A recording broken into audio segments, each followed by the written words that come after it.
말씀인데요. 오늘 중요한 질문 두 가지를 우리 바울의 편지를 통해서 깨닫게 됩니다.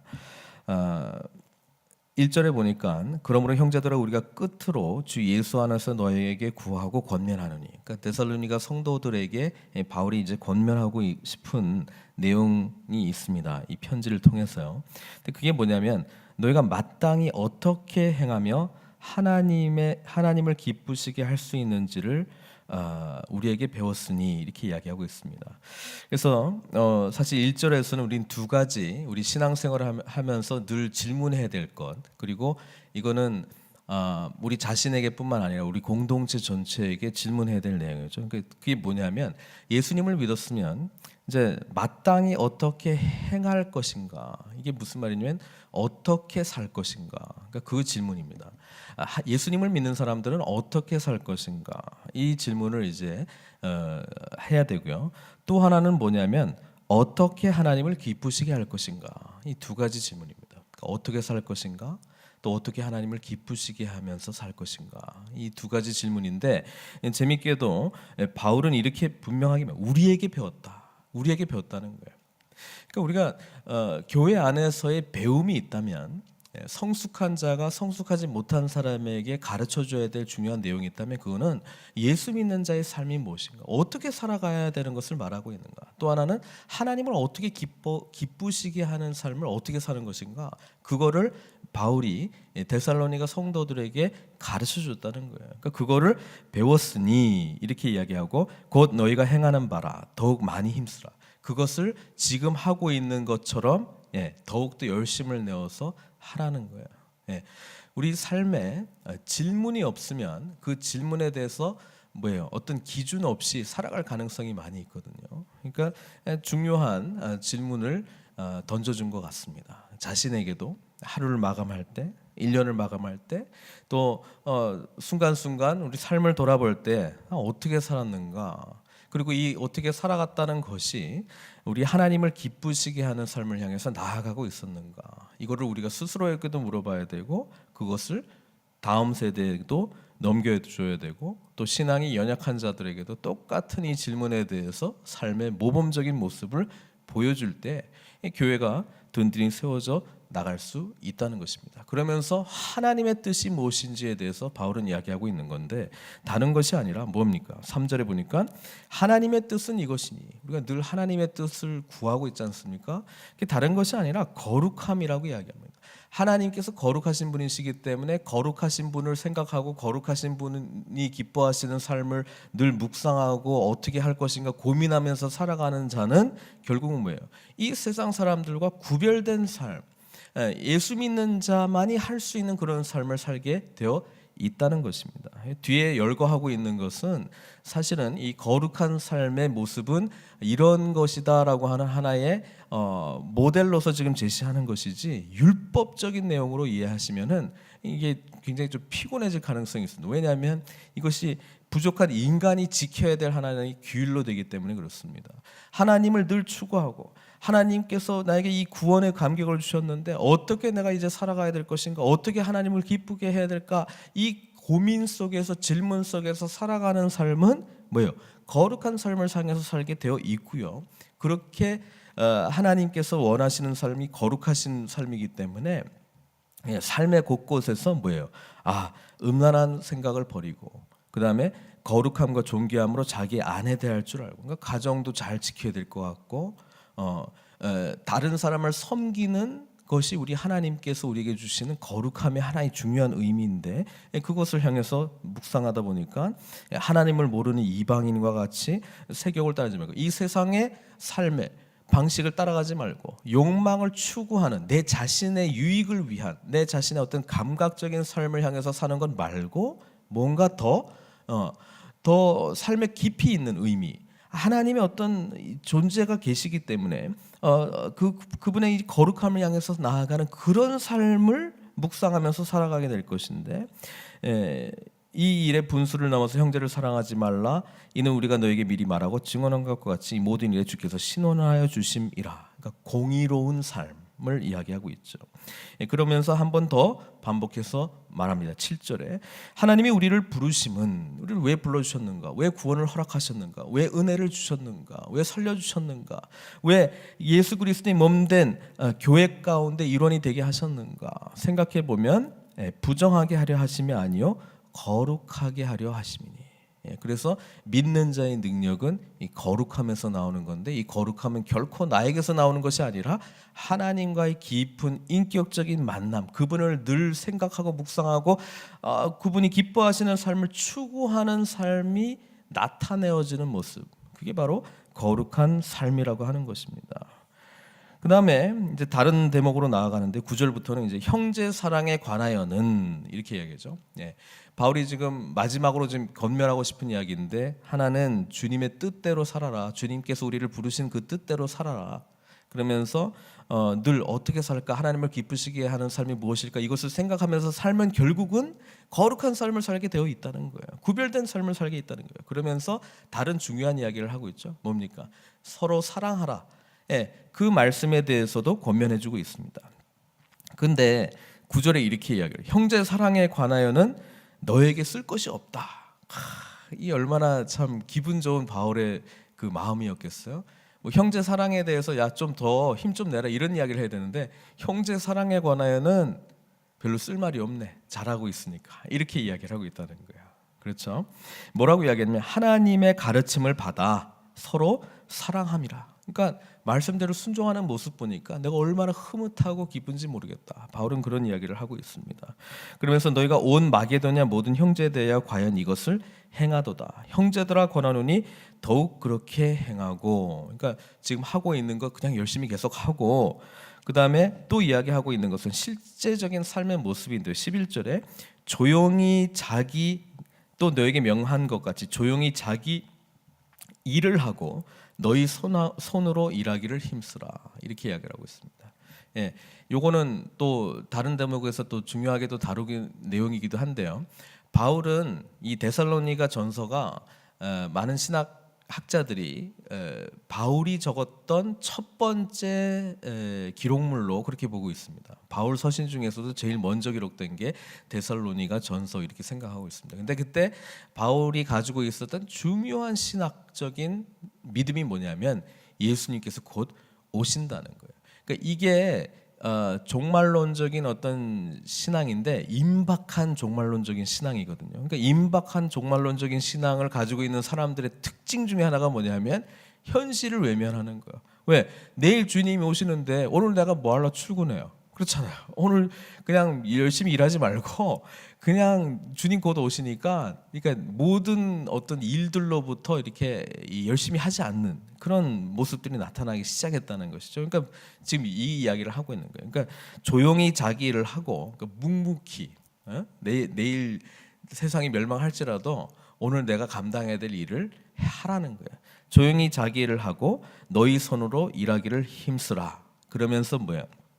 외인에 대하여는, 그러니까 다른 사람들이 볼 때 단정히 행하고 지금 이렇게 어그러진 그런 삶을 살지 말고 단정히 행하고, 또한 아무 궁핍함이 없게 하려 함이라.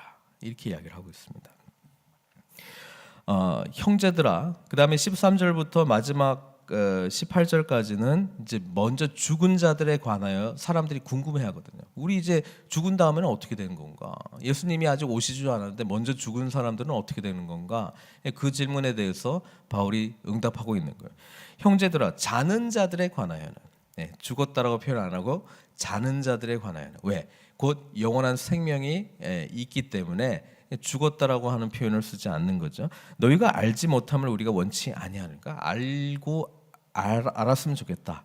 소망 없는 다른 이와 같이 슬퍼하지 않게 함이라. 이러면서 구체적인 어떤 그 부활에 대한, 마지막 그 부활에 대한 이야기를 조금 하고 있습니다. 우리가 예수께서 죽으셨다가 다시 살아나심을 믿을진데, 예수님께서 첫 열매로 영생의 삶이 무엇인가를 우리에게 보여주셨는데, 그렇기 때문에 이와 같이 예수 안에서 자는 자들도 하나님이 그와 함께 데리고 오시리라.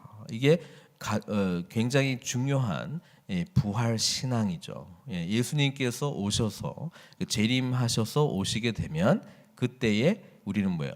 영원한 생명 가운데로 나아가게 된다. 근데 먼저 죽은 사람, 그 사람들은 어떻게 되는가? 그게 이제 질문이었단 말이죠. 15절에 보니까 우리가 주의 말씀으로 너희에게 이것을 말하노니, 그러니까 바울이 자기 생각을 이야기한 게 아니고 예수님께서 친히, 부활하신 예수님이 바울에게 친히 말씀해 주시고 가르쳐 줬던 것, 또 초대 교회 사도들의 가르침에 의해서 나에게 전해졌던 내용, 이거는 예수님께서 말씀하셨다. 그게 뭐냐면 주께서 강림하실 때까지, 주님께서 재림하실 때까지 우리 살아남아 있는 자도 자는 자보다 결코 앞서지 못하리라.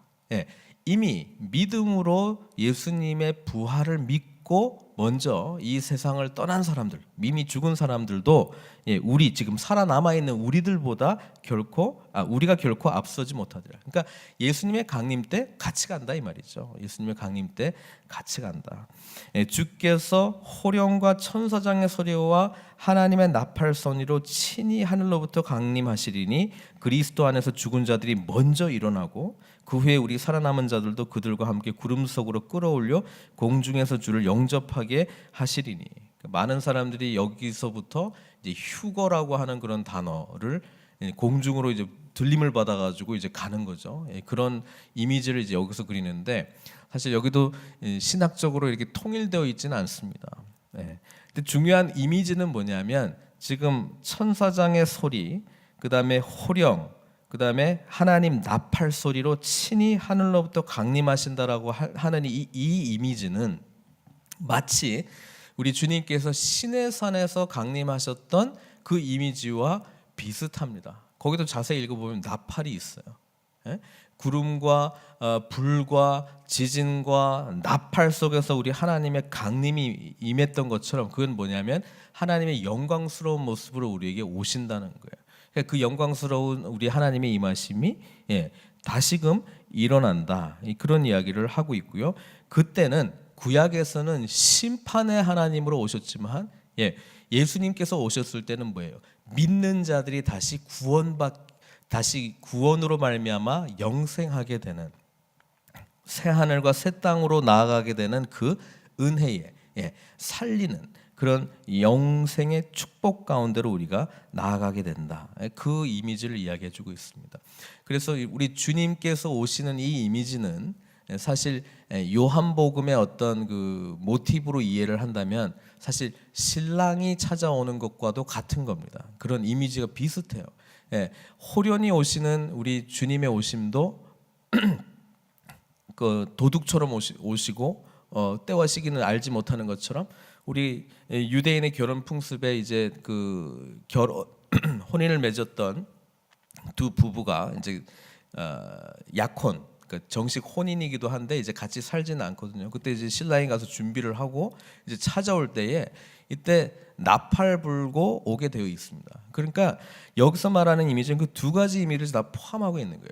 우리 시내산에서 오시는 주님의 이미지와 또 유대인의 결혼 풍습 중에서 신랑이 찾아오는 그 이미지하고 같은 모습. 그러니까 믿는 자 입장에서는 그게 기쁨이라는 것이죠. 믿지 않는 자의 입장에서 보면 그것은 두려움과 심판의 모습으로 찾아오게 된다는 것이죠. 그래서 그리스도 안에서 죽은 자들이 먼저 일어나고 그 후에 우리 살아남은 자들도 그들과 함께 구름 속으로 끌어올려 공중에서 주를 영접하게 하시는. 그러니까 이 이미지는 제 이해로는 이렇습니다. 시내산의 이미지는 하나님께서 내려오셨잖아요. 그렇잖아요. 여기 이미지는 이제 우리가 그쪽으로 가는 거예요. 그러니까 끌어올려 가는 거예요. 그러니까 주님의 재림이 그러니까 더 엄청나게 뭐예요? 은혜 가운데 하나님의 영광스러운 임재 가운데 우리가 나아가는 거예요.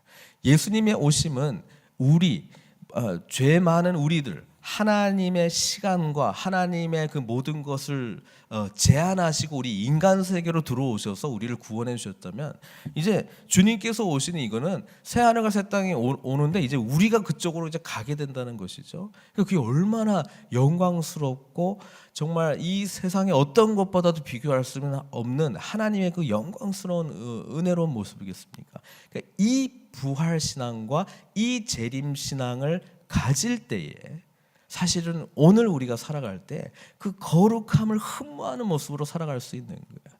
마지막의 모습이 지금 우리가 살고 있는 것에 비교해서 조금 클리어하지도 않고 뭐 내 삶에 이렇게 와닿지 않으니까 그거에 대한 그 가치가 떨어지는 거죠, 상대적으로.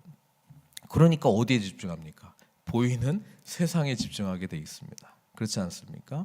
예, 그러니까 종말론적인 신앙생활, 이게 굉장히 중요한 거예요.